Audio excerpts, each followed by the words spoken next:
You're listening to the Off Balance Podcast, where faith, family, and business collide. Hosted by Brooks Deming, Doctor of Business Administration, business coach, and resilience expert. Each episode features real-life conversations to help entrepreneurs like you build resilience and lead with confidence.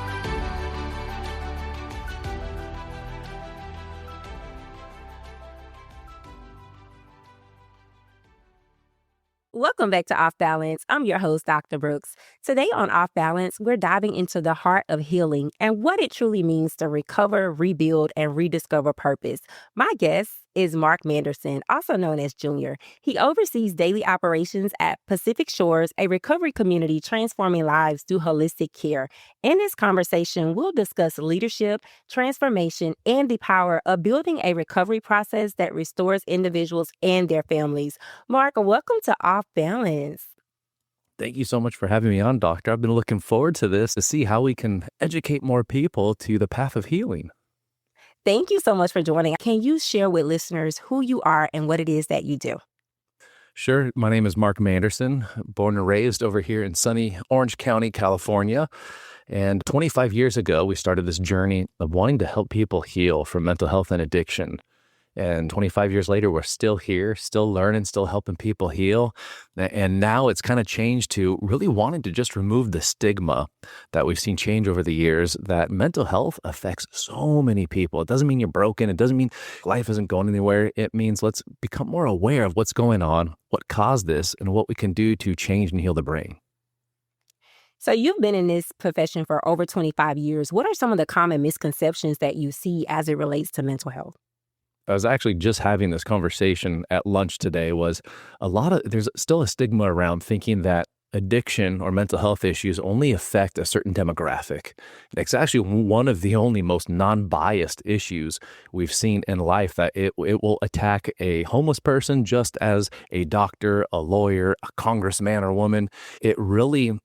It looks like so many different things to so many different people. And by understanding the way the brain chemistry works, the way that we look to sedate just to survive versus what it looks like to heal and thrive, there's so many different aspects to it. And so that's really what we want to help educate people on, is if life isn't the way that you think it should be, and you are finding you've fallen back into some sedation patterns just to survive, that it doesn't mean something's necessarily wrong with you. It just means maybe you're not aware of what you can do to begin to, again, heal the brain and have a complete different life.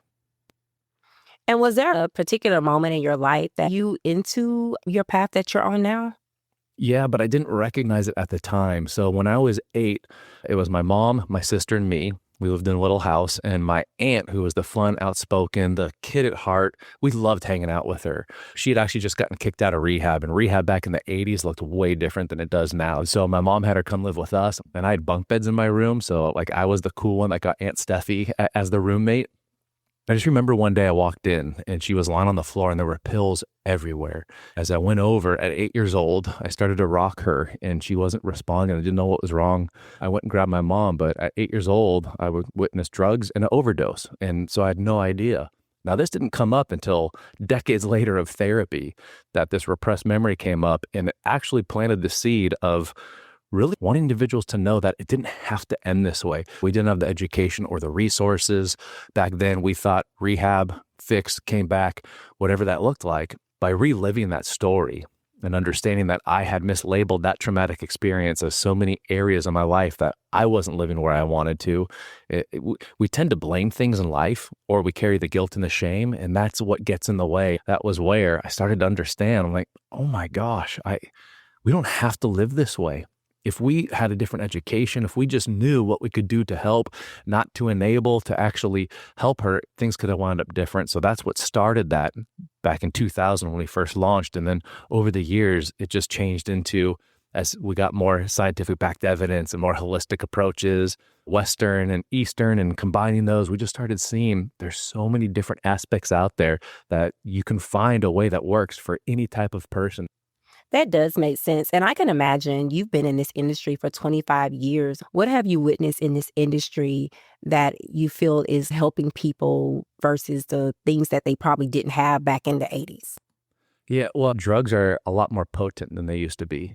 One of the areas you look at is emotional maturity and how to become more mature with reaction versus response and response versus reaction.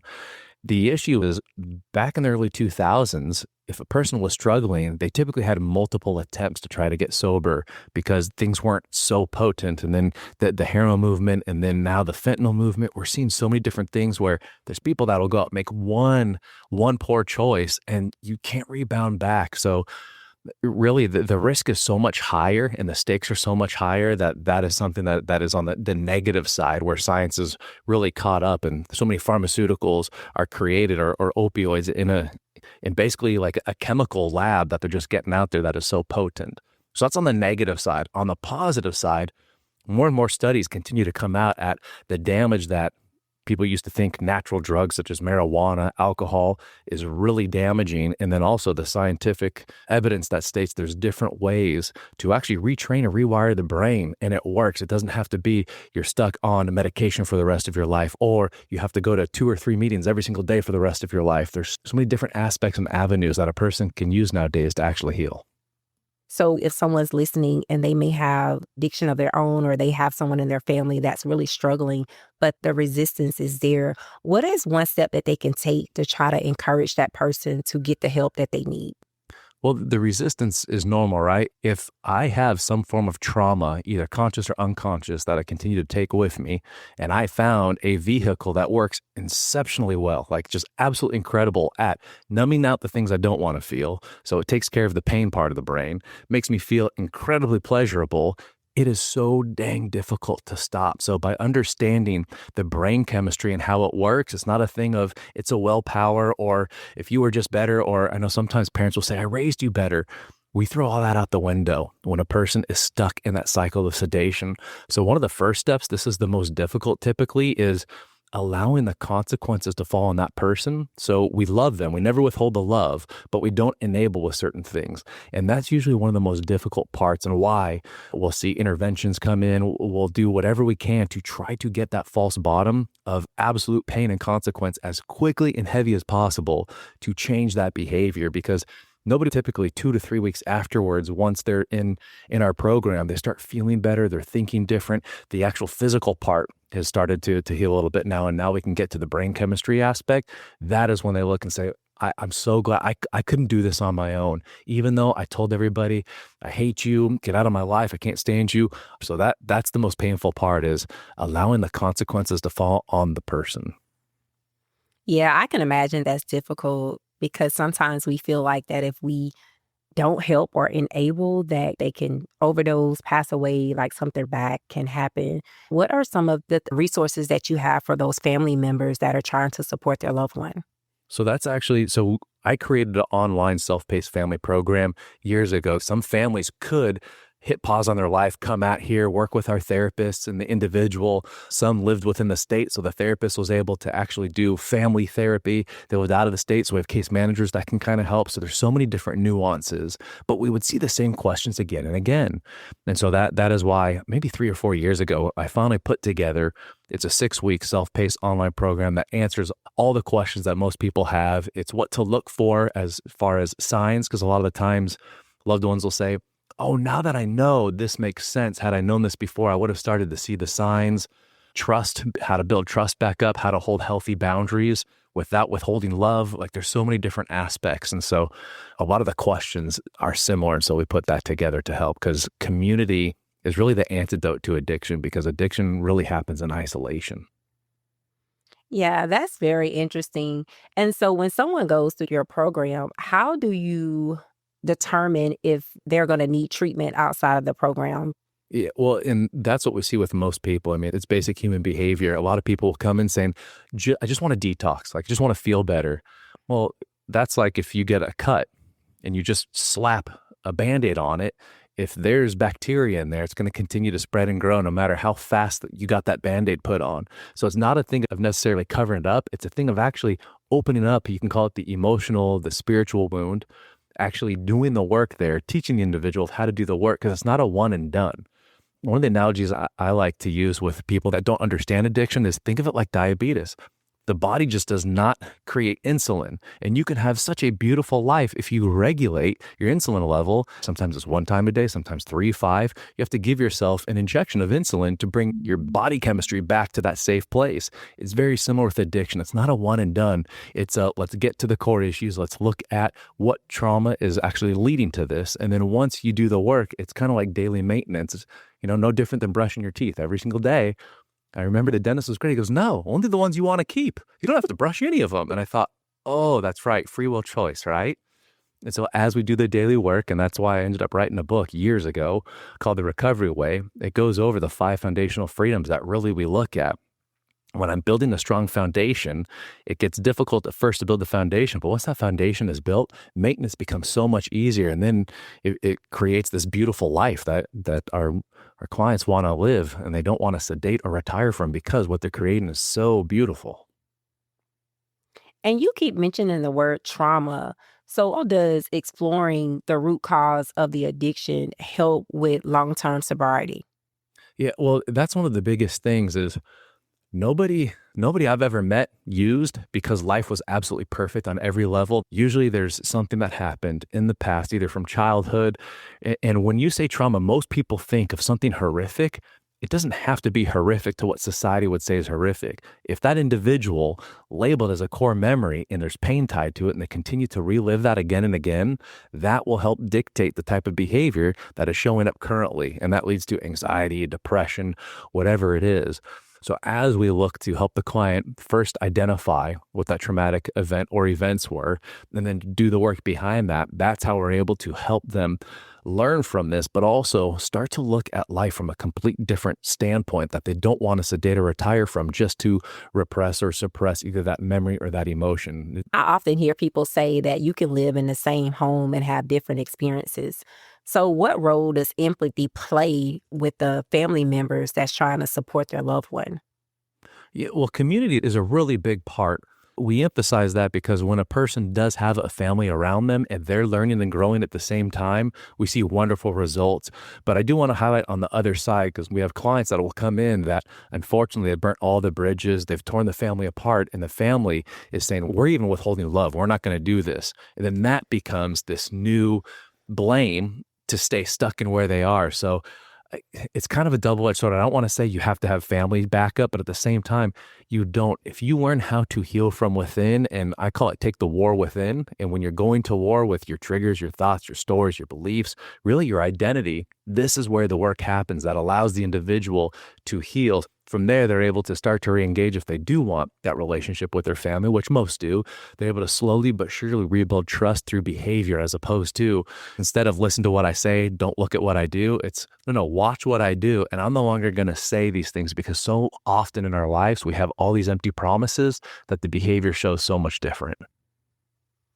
Yeah, I can definitely see it can be difficult if they burn bridges or if they took the family through a lot of ups and downs. What type of advice would you give them that's listening and they don't feel like it's a problem? Yeah, most people, there's this false belief that you have to hit rock bottom to change. And what I've found, and most of our clients find, is rock bottom has a basement. Like there are trap doors. So if we look at, well, I'm going to let things get so painful until I have to change, that's kind of this old, maladaptive, outdated belief system that we have for survival. As we get healthier, we can look at, how do I never go back to a rock bottom? Or the question that I ask as a litmus test is, are you in love with life? Like, do you love how your life is? If it's a yes, then I would argue, why change anything? If there are zero or minimal consequences, then you don't have to change. But what we found is most people that are on the cusp, that kind of think rock bottom must happen, as we start to look at this, we can bring the actual cost of opportunity, is what we call it. So the cost of not getting better and how much worse life has to get before they make the change, as opposed to, what if we started making these changes today? How much better life could get from here? And when they see how much worse it can get, how much better it can get, that's usually a lot of the time enough to start to change that decision to say, well, maybe I don't have to look at rock bottom anymore. If I just start looking at my relationship with alcohol or prescription medication or whatever the person's struggling with, that's where they can start making that change to get such a better life. Because really, at the end of the day, what we're all trying to do is self-medicate for state change. And if a person doesn't know how to do that in a healthy way with positive consequences, they turn to the cheap, easy, most effective way. And that has a huge cost on the back end. So if someone's listening and they're like, I'm ready for help, what would be the next steps? Yeah, next step would be to reach out either to us or someone else that they can start asking the questions that maybe they've been too embarrassed to, or guilt and shame usually have a huge part in addiction. And so being able to have a confidential conversation where they don't have to be afraid of anything to say, here's what I've done, here's what I'm thinking, here's my fears. And when we start to open up that door, the person finds they're not alone. That is one of the great things about AA and NA programs is when a person finally gets the courage to share, they share some of the most intimate secrets and they look around and everyone else is going, oh yeah, me too, me too. And it's not what we thought. They look at us and go, you're a human being as well. And you've been living in pain. We know what that's like. So a lot of times it just starts with a simple conversation of what does the next step look like? And we have a whole team from psychiatrists to doctors to case managers that are here to rally behind that person and teach them how to live a complete different life. So they said yes, they show up to your location. What would be like the first couple of days? Well, it depends, and it varies person by person. If they're coming in for detox, I would rather be really upfront with the person to say, here's what to expect. And depending on what the drug is, detoxing sucks. There's no way around it. We do have comfort meds that will take some of that pain away, but there's no such thing as a painless change. It's like when you get a splinter, you've got to get in there with the needle and it hurts a little bit at first, but once you get it out, you feel that relief. Or you can say, I'm okay with the splinter and live your life with that constant numbing for the rest of your life. So we look at an initial spike in pain to get that resolution. Is so amazing how it deals with whatever drugs or alcohol the person's been using. I mean, the body still blows my mind from the scientific standpoint of what it can do once we stop putting the poison in and allow it to. It starts to regenerate, rebuild different things, and it can take anywhere from a few days to a few weeks, depending on the length and the drug of choice. But once they get past that physical part, this is where I get really excited because this is the emotional, mental, and spiritual part. This is where the real work is done. So first thing I'd say is, because we see people from time to time, they'll come in for detox, they feel better and they go, great, I'm checking out. And it's kind of like, no, we just took care of the physical medical part. That's not what caused you to use in the first place. What caused you to use in the first place is the emotional, mental, and spiritual. That's where the work is done. So the first step is to make sure they're physically and medically cleared. Then we can get into the stories, the beliefs, the different things that we tell ourselves that really create the ongoing trauma and the issues and the pain. We found pain is a precursor to purpose. If I continue to cut off that pain, I never get the peace on the other side. But as I learn how to sit in that pain in a healthy way, without guilt or shame, to look at it for feedback and data, that is where the clients are able to experience the peace on the other side. And then once you find your purpose in whatever season you're in, life gets so fun again. And again, back to that living a life that you don't want to ever sedate or retire from. And it's this beautiful transformation.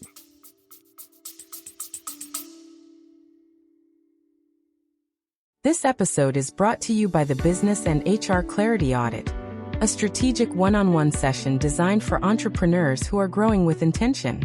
If you're a purpose-driven business owner juggling leadership, team dynamics, and sustainable growth, but something just feels off, the Clarity Audit is your next right step. In this personalized audit, you'll uncover what's working, what's holding you back, and how to align your operations, team, and leadership strategy for long-term success. It's not just about checking boxes. It's about building a business that supports your vision and your values. Walk away with a clear, customized roadmap to move forward with confidence. To book, visit brooksdeming.com.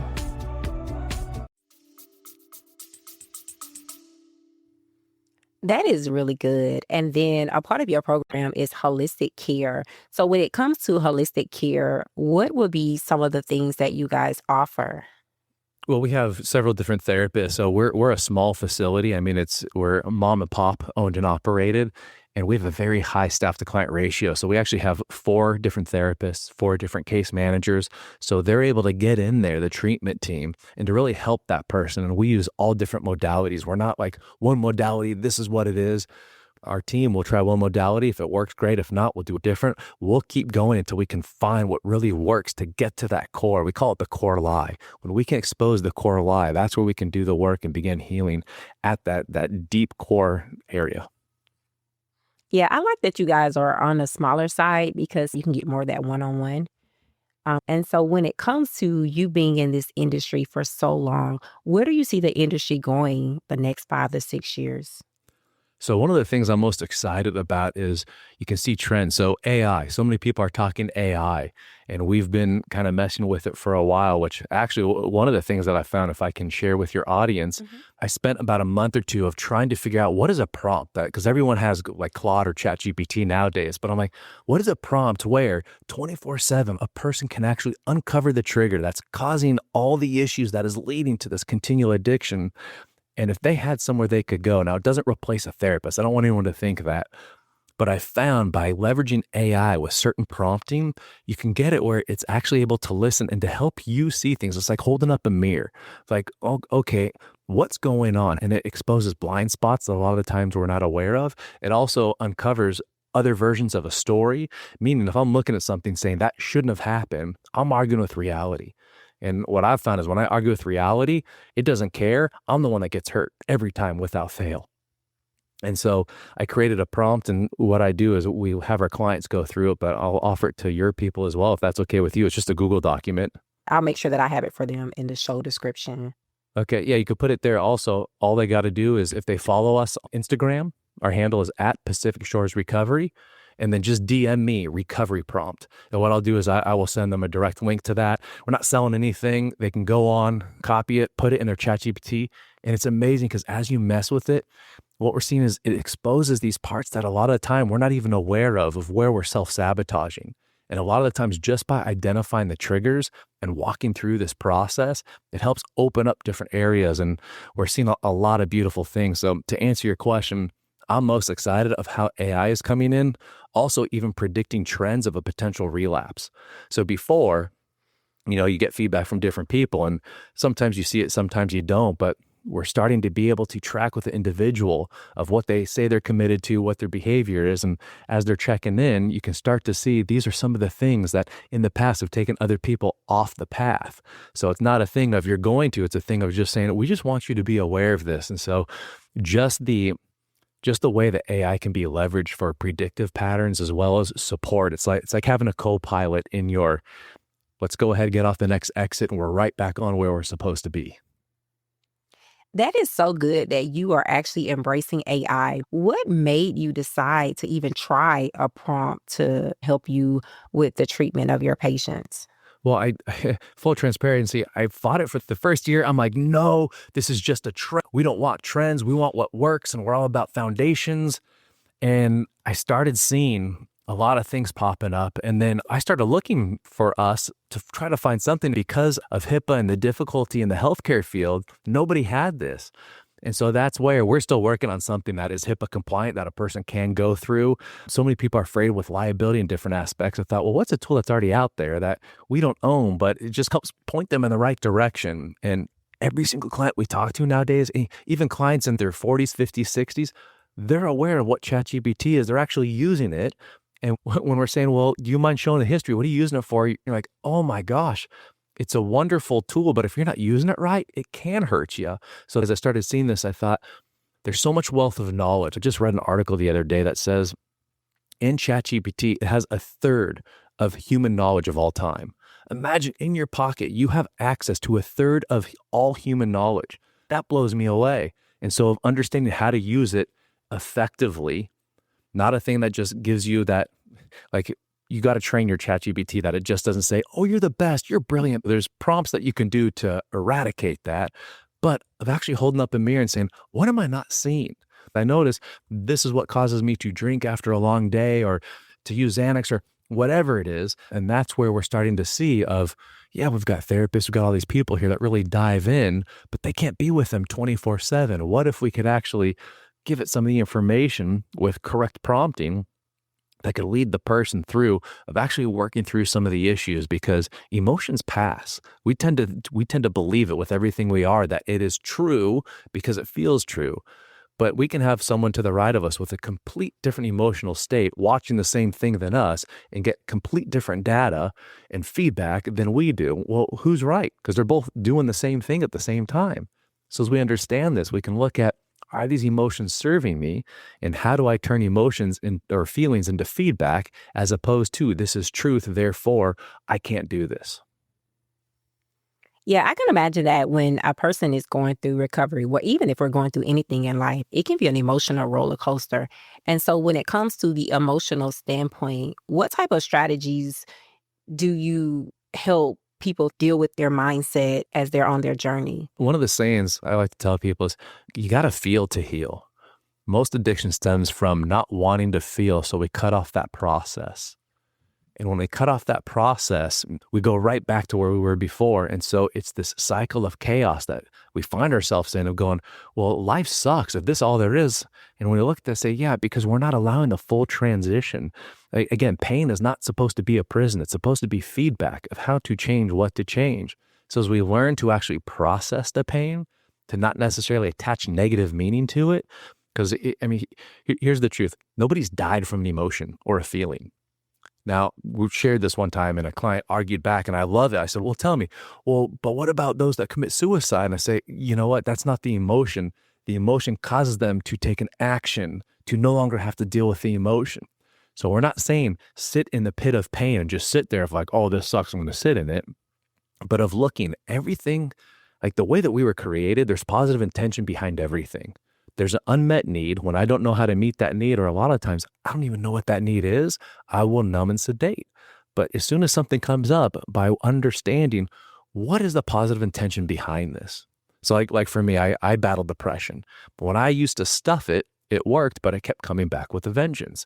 Eventually, I had to learn how to say, let me sit in this pain where like a sadomasochist way, but of actually sitting in and saying, there's got to be a lesson here I'm not seeing.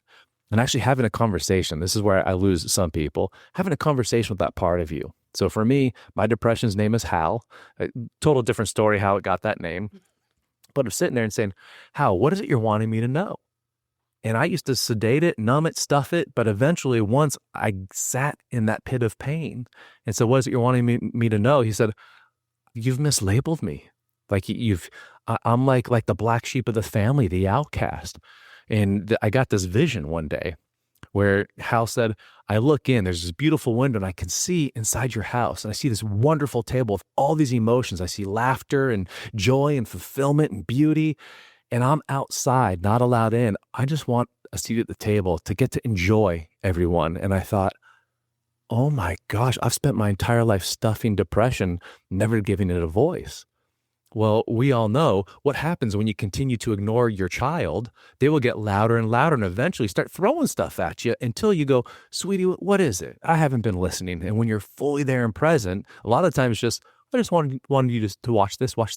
And they do it. You're like, oh, that's wonderful. And then they go on and do their own stuff. So by utilizing this for our emotions, we're able to find a lot of times they just want to sit at the table and to know you love them. And so this was kind of my aha moment years ago. I had a breakthrough moment where I'm like, I never thanked you. I thought you were trying to kill me. You were actually trying to protect me, and you did protect me from a lot of horrific stuff that happened. I never thanked you.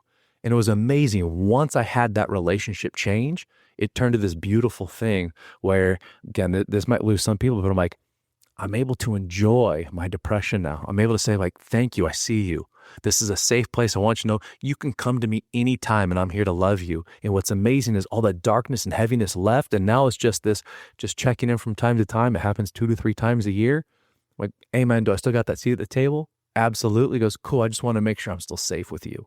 And then it goes on, and then joy comes back out and all these beautiful emotions. And I'm like, wow, the work actually works. This is what I want the world to know, because when you learn to live this way, you don't ever want to sedate. You don't want to go back to the pain cycle, the pain loop.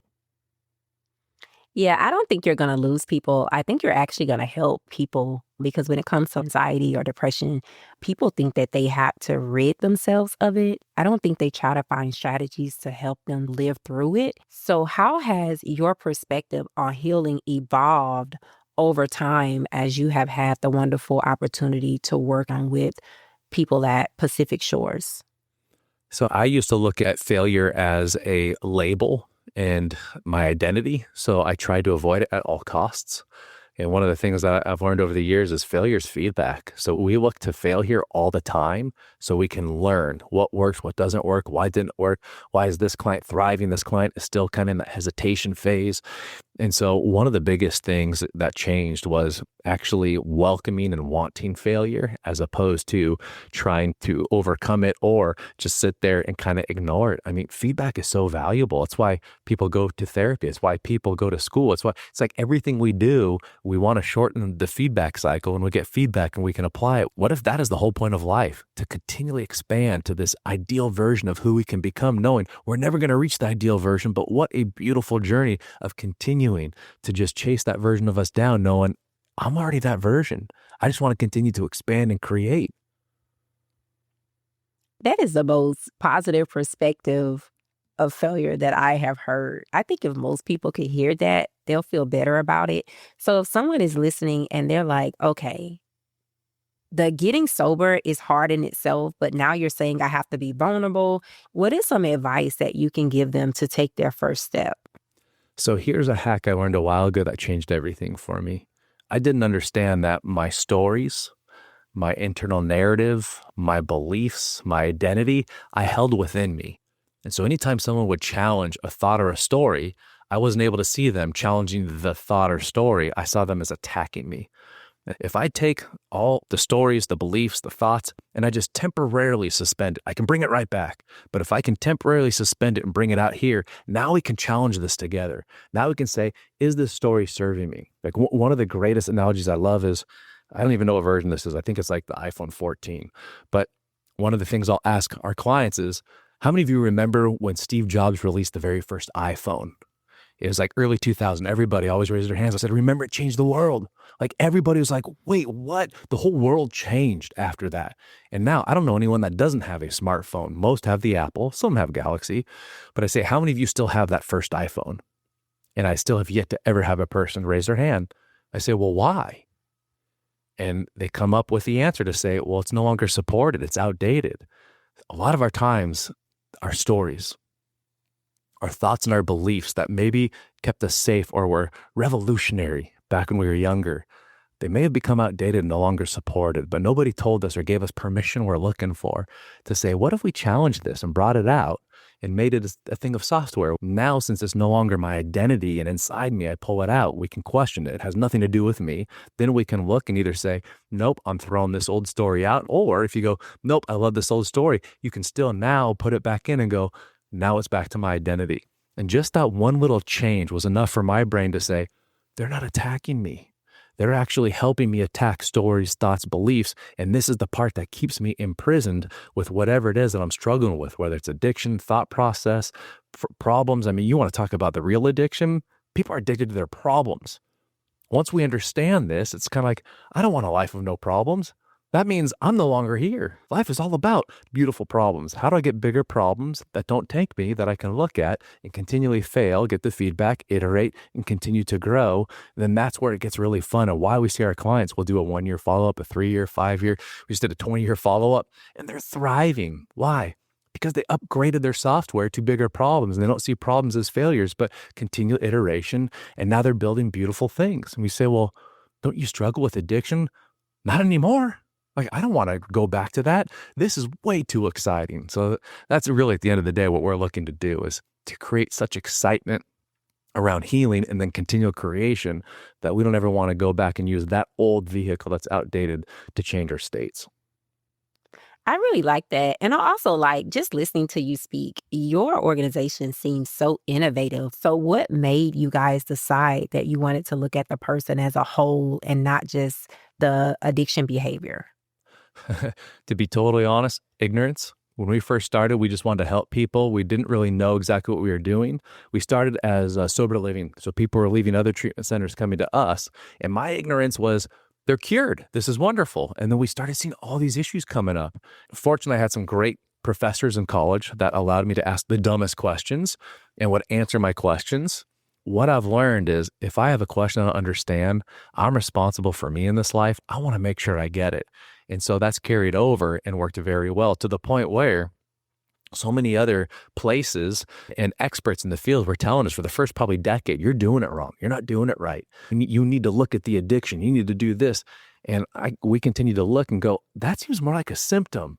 I still have not met a person that loves, like if you go to a kid and you give them alcohol, they don't be like, oh, this is so yummy. They spit it out and go, oh my gosh. Like you have to teach yourself how to love that.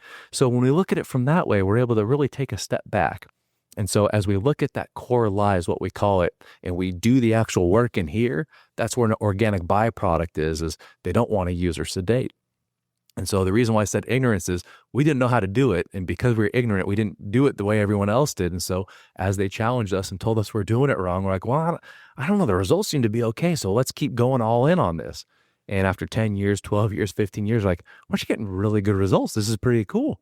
Like I get phone calls and emails and letters from people that are just thriving now. And what's funny is a lot of the people now reach out and say, hey, what is it that you do? It seems to be working. Will you teach us? And now I'll actually help other people. We've helped other places open up their centers and kind of copy what works. And it's just been this whole cool, like full cycle moment.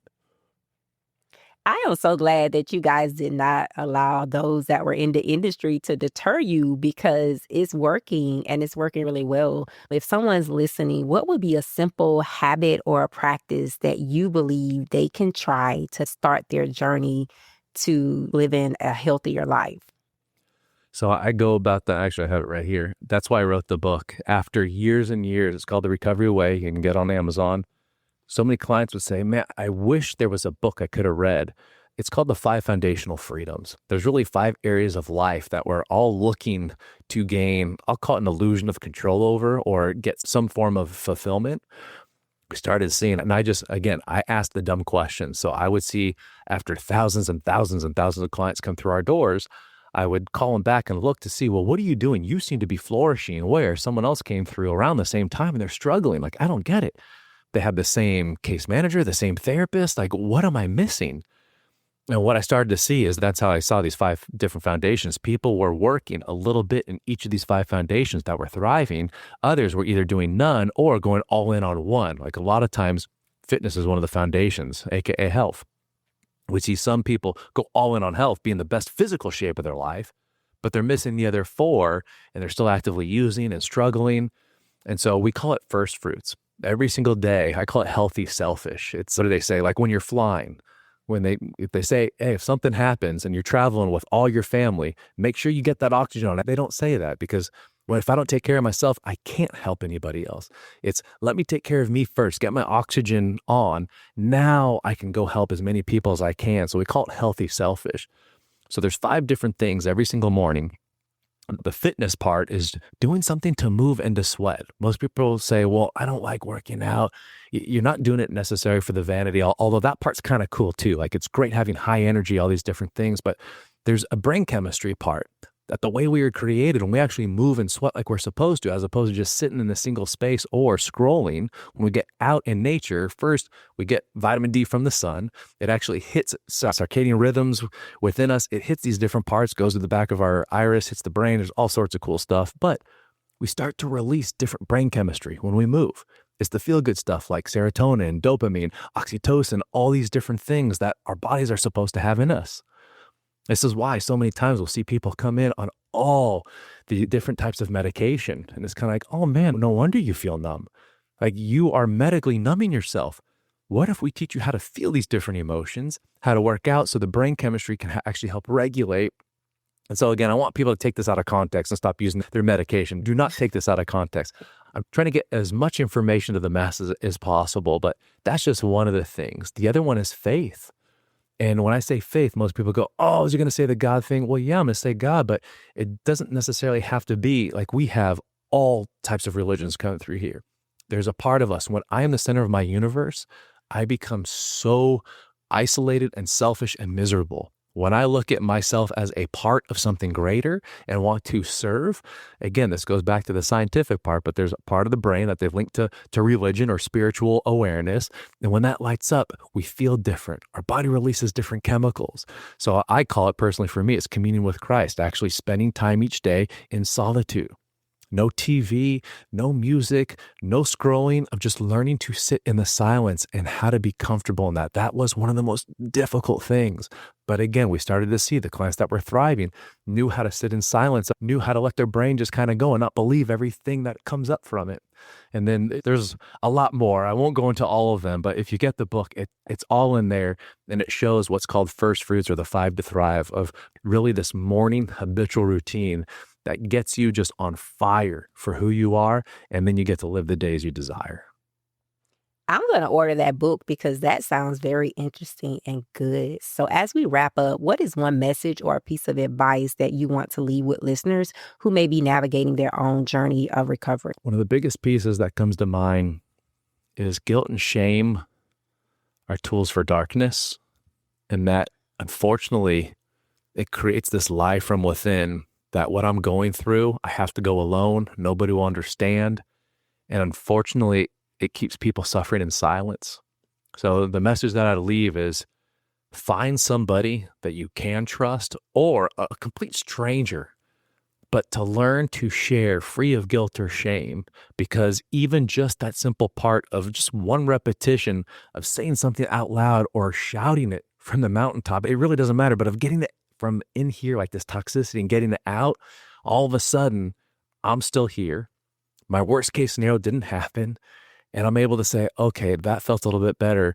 Now, if I continue to share, will this continue? And then that's what opens the door for the help, and you don't have to go it alone. Thank you for saying that, because guilt and shame can have us in imaginary handcuffs. So thank you for sharing that. And again, I will make sure that I have all of your contact information in the description of this episode. Thank you, Doctor. I appreciate it. It's been great getting to go back and forth with you and just get to share what I'm passionate, what my purpose of this life is. So thank you. You are so welcome. Is there anything that we did not mention that you are eager to share? Well, the only thing is, if someone wants to continue the conversation, I do have a team here, but also I love just jumping on Instagram and just direct messaging anyone that has questions or that are in these places, because I had enough people in my life that believed in me, that helped me see life from a complete different aspects, to go from a place of depression. Like, I was suicidal out of college, and to think that that version of me fortunately stayed in the game long enough to become who I am today and now get to do the impact I get to do. It's like, this is the coolest thing in the world, but I wouldn't have known that back then. So if you're struggling with something, you want to chat, just shoot us a DM, and I'd be more than happy to keep chatting with you. Thank you so much for even sharing that, because I know sometimes, especially when it comes to suicide or suicide ideologies, most people are very embarrassed by it, but there is no shame. And so please reach out. And you said that Instagram was at Pacific Shores Recovery? Yeah, at Pacific Shores Recovery. And yeah, that's the other thing too, is about 2 years ago, I started volunteering at a crisis center. And it is incredible, again, just seeing the data that's coming out, and it's getting younger and younger, of picturing hopelessness. And at the end of the day, the individuals that I talk with, nobody wants to die, but they just don't know. They don't see a version of life without pain. And I am literally a living, walking example of, if you stay in the game long enough, it gets so beautiful, and you can do the type of work that we talk about here in the book. If it is addiction related, why we have a recovery center here. But the biggest thing is you don't have to go it alone. And that once you find and uncover what's causing that pain, and you actually do the work, everything changes. And then it's no longer a hopeless life. It is so much hope. And then you start doing stuff that you couldn't even dream of. Like, I get paid to help people now. How crazy is that? It took courage to learn how to help myself, and then to heal. And then now I get to help other people. It's just, this life just gets so dang good. That is amazing. So if you are listening, you have a new ally in Mark. So please make sure that you reach out to him. No guilt, no shame, no judgment. Just someone that is here to help you to start your journey to recovery, a journey to a healthy life. So again, Mark, thank you so much. Thanks for listening. Please rate this episode and share it with your family and friends. To learn more about your host or to book a coaching session, visit www.brooksdeming.com. Until next time, rise.